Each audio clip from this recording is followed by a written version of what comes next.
दोडक्याची भाजी म्हटलं की घरातील फॅमिली मेंबर नाकतोंड वरती करतात आणि बरेच जण अशी आहेत की त्यांना दोडक्याची भाजी आवडत सुद्धा नाही. आणि अशा पद्धतीने केली ना तर एक वेळेस नाही, नेहमी नेहमी तुम्हाला तुमच्या घरचे हीच भाजी करायला लावणार.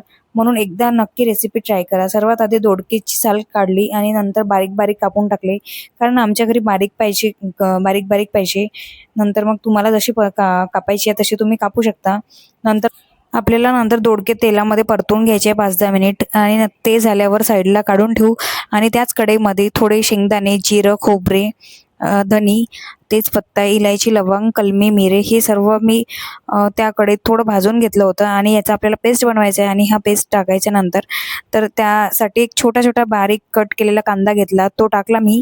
आणि नंतर थोडं लसूण अद्रकची पेस्ट टाकली. ते झाल्यावर त्याला थोडं परतून घेऊन नंतर मग इथे टमाटर टाकलं. आणि जो आता आपण पेस्ट केला होता तो पेस्ट याच्यामध्ये ॲड करायचा आहे.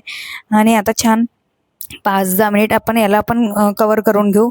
नंतर हे झालं की आपण त्याच्यामध्ये थोडं जे आपण दोडके परतून घेतलेले होते ते याच्यामध्ये टाकू. आणि आता याला पण नंतर हे छान मिक्स करून घेऊ. आणि तुम्ही बघू शकता इतके छान दिसत आहे. आणि नंतर थोडं थोडं पाणी सोडायचं आपल्याला, आणि जास्तीत तर नाही, कारण आपण परतून घेतल्या ऑलरेडी, तर जास्त टाईम नाही लागत आपल्याला शिजवायला. लवकरच आपली भाजी रेडी होऊन आहे. ही रेसिपी तुम्ही नक्कीच ट्राय करा. खूप चविष्ट भाजी बनते आणि इतकी छान लागते ना,